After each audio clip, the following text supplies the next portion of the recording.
The phone call came at midnight, shattering the silence of Luca's cramped apartment in downtown Chicago. "You're a burden, Luca." His father's voice snarled through the speaker, thick with whiskey and rage. "A goddamn disappointment to this family because of your choices." Luca's heart plummeted, but in that moment, a fire ignited. He hung up, grabbed the deed to the family home his late grandfather had secretly left him, and dialed his lawyer, setting in motion a revenge that would upend everything his parents held dear. By morning, Luca was pacing his living room, the weight of years of suppressed anger crashing over him like waves. Growing up in the affluent suburbs of Naperville, Illinois, he'd always known he was different. At 15, he'd confided in his best friend, Mark, about his feelings for boys, only to have it leak back to his conservative parents. His father, Robert, a stern corporate executive who preached family values at church every Sunday, had exploded. "This is a phase," he'd bellowed, forcing Luca into therapy sessions that felt like interrogations. His mother, Elaine, had wept silently, whispering prayers for his salvation. But the real burden? It was the facade they all maintained, the perfect American family, hiding cracks that ran deep. Now, at 28, Luca had built a life away from them. He worked as a graphic designer for a progressive ad firm, where his creativity flourished without judgment. He'd met Jamie 2 years ago at a pride event in Boys Town, and their relationship had become his anchor. Jamie, a teacher with a gentle soul and sharp wit, had urged Luca to confront his past, but Luca had resisted. Until that call. "They think the house is theirs," Luca muttered to himself, staring at the yellow document. Grandfather Harold had willed it to him alone, a quiet act of rebellion against Robert's bigotry. Harold had known about Luca's orientation, had even encouraged him in private letters, and this was his way of ensuring Luca's independence. The decision to sell wasn't impulsive. It was calculated. Luca met with his real estate agent that afternoon, a no-nonsense woman named Carla who'd handled discreet sales before. "Market's hot," she said, eyeing the deed. "We can list it quietly, close fast." As they toured the empty house, his parents were on vacation in Florida. Memories flooded back. The backyard where he'd played catch with Robert, pretending to be the son his father wanted. The kitchen where Elaine baked pies while ignoring his pleas for understanding. Selling it meant erasing those ties but also claiming his power. By evening, the listing was live, priced to move. Word spread like wildfire through family channels. His sister, Sarah, called first, hysterical. "Luca, what the hell? Mom and Dad live there. It's our home." She was 25, married to a banker, living the life their parents approved of. "It's mine," Luca replied coldly. "Grandpa left it to me. They've been freeloading." Sarah gasped, accusing him of pettiness, but Luca hung up, his resolve hardening. Jamie arrived home from work, concern etched on his face. "Are you sure about this? It's not just a house. It's your history."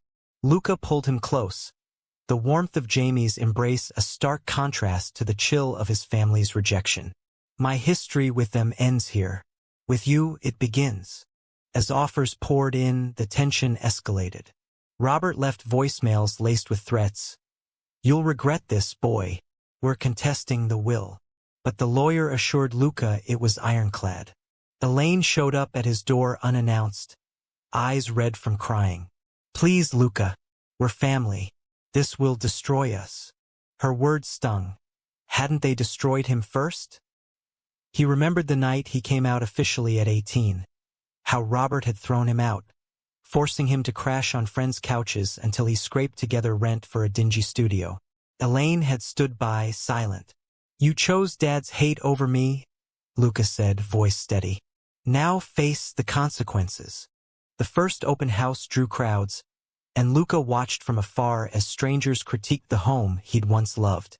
One couple, young and in love, reminded him of what he and Jamie could have, a future unburdened. But doubt crept in. Was he becoming the monster his father accused him of being? That night, over dinner, Jamie probed gently. Revenge feels good now. But what about later? Luca stared at his plate, the fork trembling. They made me feel worthless. This is me proving I'm not. Yet as he lay awake, the internal conflict raged. Justice or vengeance? The line blurred, and the price of his decision loomed larger. By week's end, a buyer emerged. A tech entrepreneur offering above asking. Luca signed the preliminary papers, his hands steady but heart pounding. Sarah ambushed him at work, pleading in the lobby. Dad's having chest pains from the stress. Is this what you want? Guilt twisted like a knife. Had he gone too far? But then he recalled the therapy sessions, the forced dates with girls, the endless lectures on normalcy. No, this was payback. As file 1 closed, the sale inched forward, pulling everyone into a vortex of confrontation. The escrow process began with a flurry of emails and inspections, each step amplifying the family's outrage. Robert hired a lawyer, claiming undue influence in Harold's will, but the evidence was thin.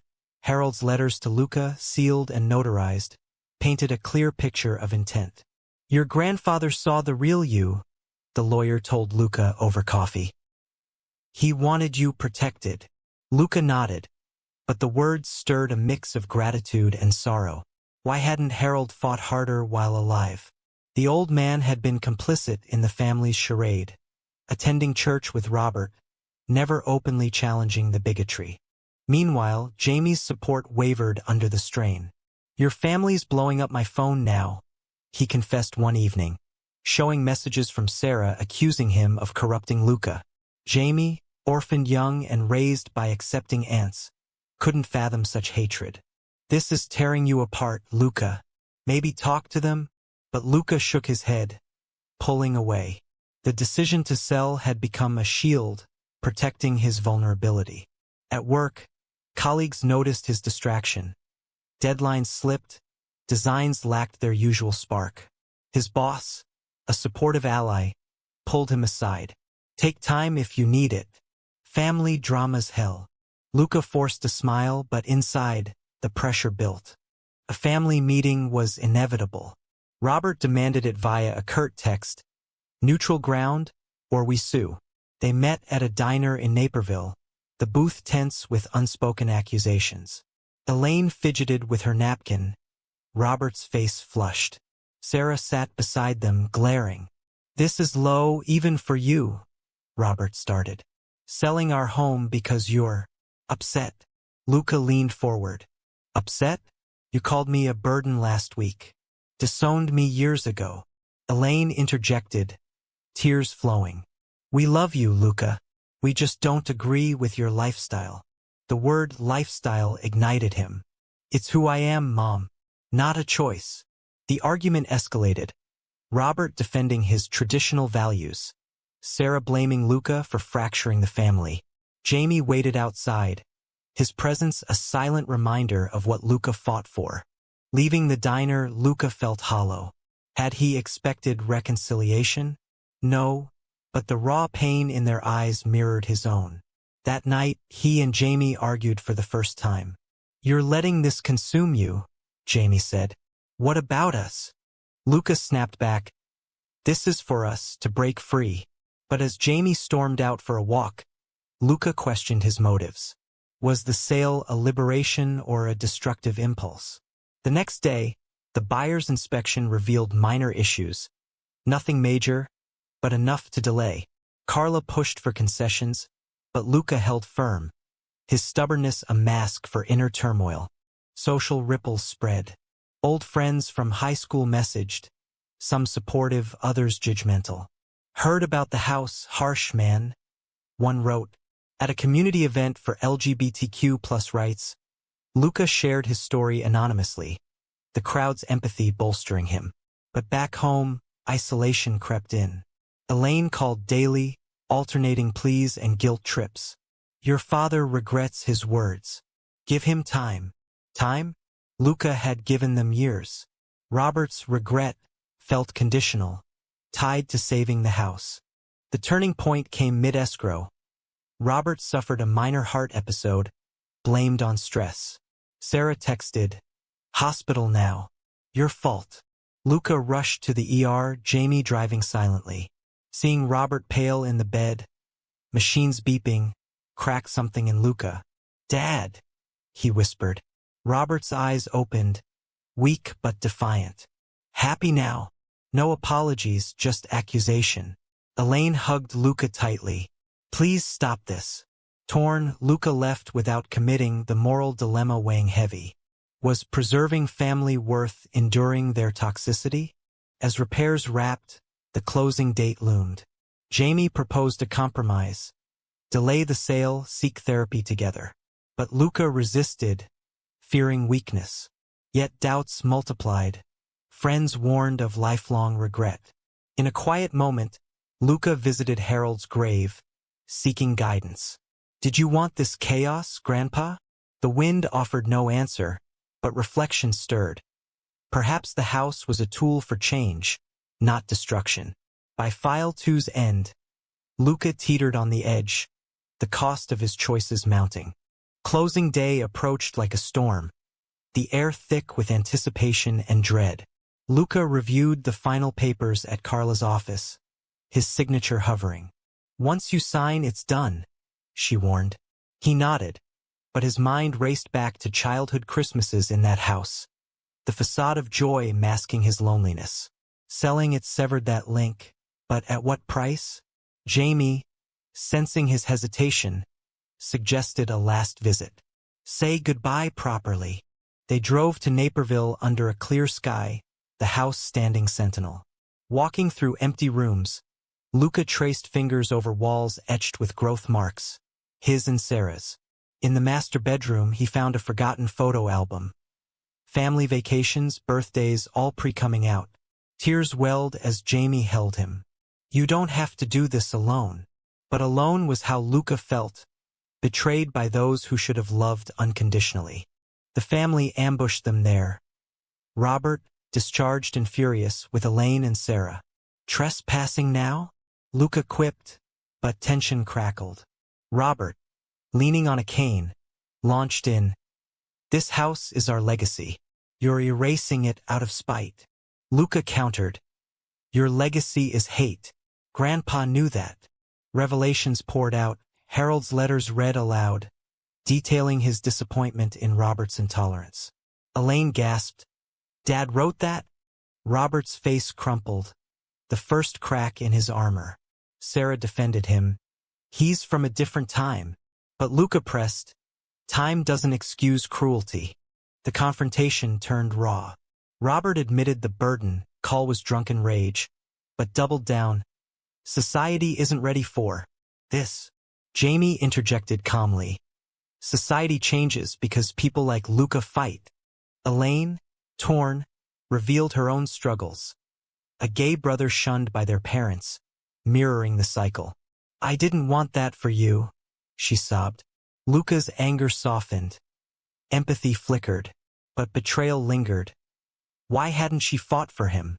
As they argued, the buyer arrived early, confused by the scene. Carla showed up, diffusing with professionalism. "This is private," she said, ushering the family out. Alone with Jamie, Luca confessed, "Maybe I'm wrong." Jamie urged pause, but Luca signed, the pen heavy. The deed transferred, the house no longer his or theirs. Fallout was immediate. Robert disowned Luca publicly via a family email blast, labeling him vindictive. Sarah cut ties, vowing no contact. Elaine wavered, sending a text, "I love you, but this hurts." Luca's social circle split. Some praised his boldness. Others decried the drama. At work, rumors swirled, affecting his focus. His boss suggested leave, but Luca pushed through, channeling pain into designs advocating for LGBTQ+ causes. Jamie's patience strained further. "We need to talk about us," he said over dinner. The sale had overshadowed their relationship, Jamie feeling sidelined. "I support you, but this revenge, it's changing you." Luca apologized, promising balance, but the seed of doubt grew. Was love worth the isolation? Community backlash emerged. Local news picked up the story anonymously. Son sells family home after coming out feud. Comments flooded. Supportive from progressives, vitriolic from conservatives. Luca received hate mail, but also letters of solidarity from others in similar binds. One young man wrote, "You gave me courage." The moral ambiguity hit hard. Was his action heroic or selfish? As moving trucks hauled away the family's belongings, Robert and Elaine relocating to a condo, Luca watched from afar, guilt mingling with relief. The new owners, the young couple, symbolized fresh starts. But for Luca, the victory tasted bitter. In therapy, finally sought, he unpacked layers. Abandonment issues, internalized homophobia. Decisions have ripples, the therapist said. Luca nodded, pondering the price paid.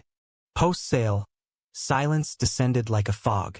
Luca and Jamie moved into a cozy townhouse in Wicker Park, a fresh canvas for their life. But ghosts lingered. Robert and Elaine's new condo felt like downgrade punishment, fueling resentment. Sarah, mediating, arranged a tentative coffee meet with Luca alone. "They miss you," she said at the cafe. Luca scoffed, "Miscontrolling me." Yet Sarah revealed vulnerabilities. Robert's health scare prompted reflection, Elaine attending PFLAG meetings secretly. Give them a chance. Torn, Luca agreed to a family dinner, neutral turf at a restaurant. Tensions simmered as plates arrived. Robert, subdued, offered a halting apology. "I was wrong to call you that. Fear drove me." Elaine added, "We're trying to understand." But when Jamie joined, Robert stiffened, small talk strained. A slip, Robert's comment on traditional marriage, ignited Luca. Still judging. The evening ended in stalemate, apologies feeling hollow. Back home, Jamie expressed frustration. "They're reaching out. Why push away?" Luca exploded. "Because it's conditional. They accept me if I forgive everything." The argument escalated, revealing cracks in their bond. Jamie, craving stability, questioned Luca's endless fight. "I love you. But this war, it's exhausting." Luca, defensive, accused Jamie of not understanding. They slept apart the first night in months. Professional repercussions hit. A client pulled out, citing personal drama, after the news leak. Luca's firm stood by him, but promotions stalled. He threw himself into activism, volunteering at a youth center for LGBTQ+ teens. Mentoring a 17-year-old named Tyler, facing similar rejection, mirrored his past. "Don't let hate define you," Luca advised, but hypocrisy gnawed. Hadn't he let it define his actions? A betrayal surfaced. Sarah, in anger, had leaked details to a gossip blog, amplifying the story. Family feud, gay son's revenge sale. Luca confronted her via call. "Why?" She snapped. "You destroyed our home." Fair play. The sibling bond shattered, trust evaporated. Elaine, caught in crossfire, chose sides subtly, supporting Sarah. Robert retreated into denial. Moral quandaries intensified. Friends debated. Was Luca's sell justified? One said, "Eye for an eye leaves everyone blind." Another, "Bigotry deserves consequences." Luca wrestled nightly, journaling thoughts. The house sale netted profit. He donated half to LGBTQ+ charities. A redemptive act. But money couldn't mend hearts. Jamie's ultimatum came softly. "Choose healing or this cycle. I can't watch you self-destruct." Stunned, Luca reflected on losses. Family, peace, perhaps love. He sought reconciliation, emailing Robert, "Let's talk. No agendas." Response, cautious acceptance. At a park bench meet, Robert shared his upbringing. Strict father, repressed emotions. "I projected my fears." Luca opened up about pains inflicted. Tears flowed, a tentative bridge built. But society intruded. A conservative group picketed Luca's workplace, calling him family destroyer. Counter-protests ensued, turning personal strife public. Jamie stood by, but strain showed. In a quiet moment, Luca asked, "Am I the villain?" Jamie replied, "No one's all villain or hero. Decisions define us." Healing faltered amid new storms. Robert's therapy unearthed buried truths. His own youthful same-sex attraction, suppressed by societal norms. Sharing with Luca over lunch, vulnerability shown. "I envied your courage." Luca, moved, extended olive branches, inviting them to a neutral event. But Elaine resisted, fearing judgment from church friends. What will people say? Social pressures mounted. At a community forum on family dynamics in LGBTQ+ contexts, Luca spoke publicly, anonymizing details. Applause followed, but backlash online branded him opportunistic. Jamie, protective, suggested pulling back. "You've proven your point." But Luca, fueled by purpose, pressed on. Betrayal struck again. A cousin, aligned with Robert's old views, outed private emails to media. Headlines screamed, "Disinherited dad begs for forgiveness in gay son saga." Robert felt humiliated, retreating.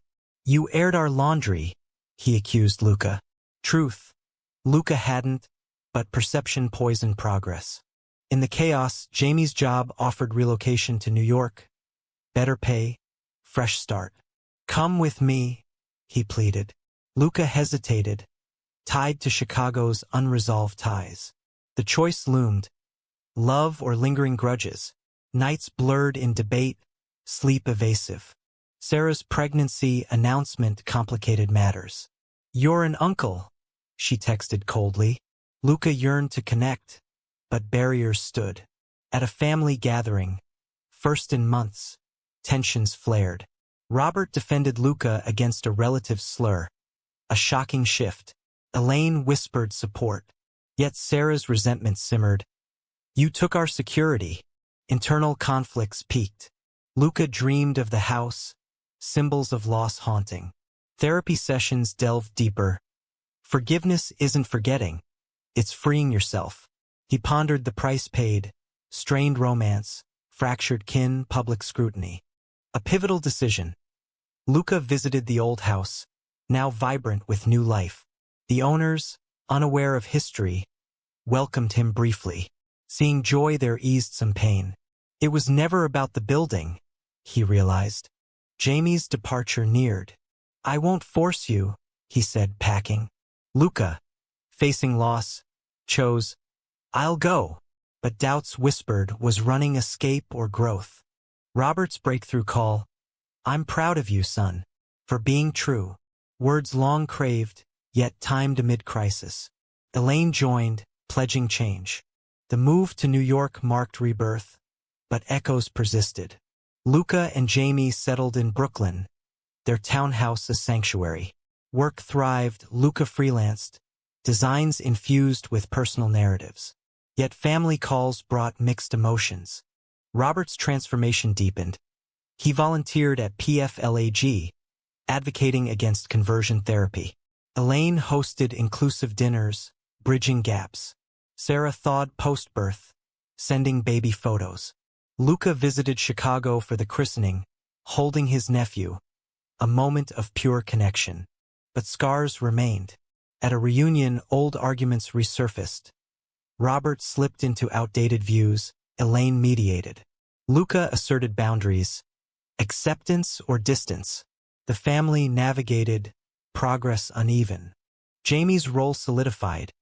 Their bond strengthened through trials. "We survived," he said on their anniversary, toasting under city lights. Society's lens evolved. Luca's story inspired a podcast episode, sparking discussions on queer family dynamics.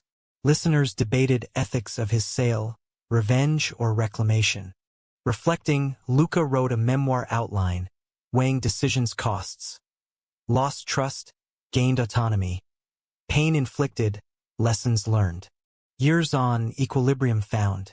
Family gatherings, though awkward, held warmth. Luca pondered. Had the sale been right? Was Luca justified in selling the house as retribution for his family's rejection? Or did his actions perpetuate a cycle of hurt that true forgiveness could have broken?